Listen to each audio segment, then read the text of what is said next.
الحر والعين بحرمة سيد المرسل آمين والحمد لله رب العالمين. Değerli arkadaşlar, biz Hür Partisi olarak basının öneminin ne olduğunu çok iyi biliyoruz. Ve basına da büyük önem veriyoruz. Basınla olan ilişkilerimizi her zaman sıcak tutuyoruz ve ilişkilerimizde azami gayret gösteriyoruz.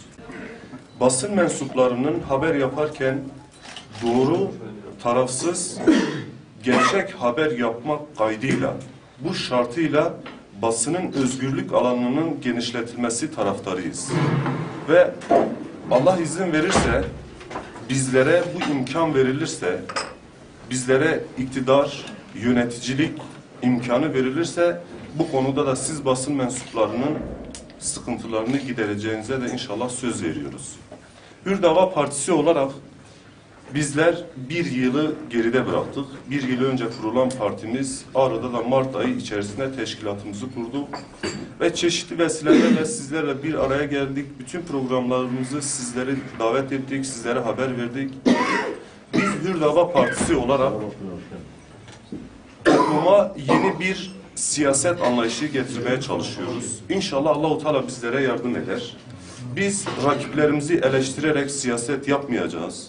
Biz Hür Dava'nın misyonunu anlatarak, Hür Dava'nın yapmak istediklerini anlatarak inşallah siyaset yapacağız.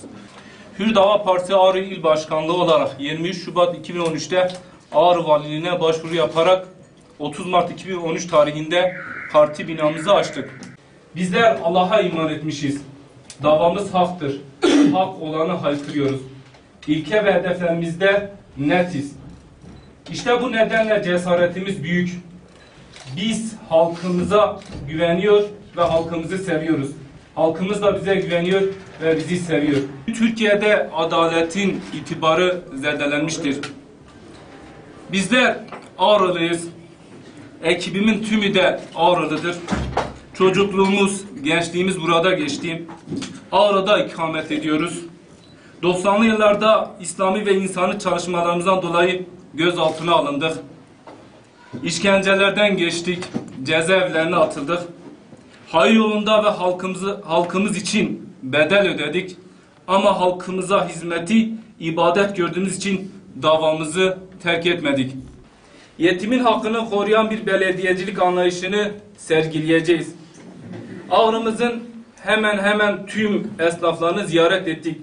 Mahallelerimizde bulunan bütün evleri teker teker kapılarını dolaştık. Partimizi halkımıza tanıtmaya çalıştık. Bu vesileyle hayır dualarını aldık. Halkımızın ümidi haline geldik.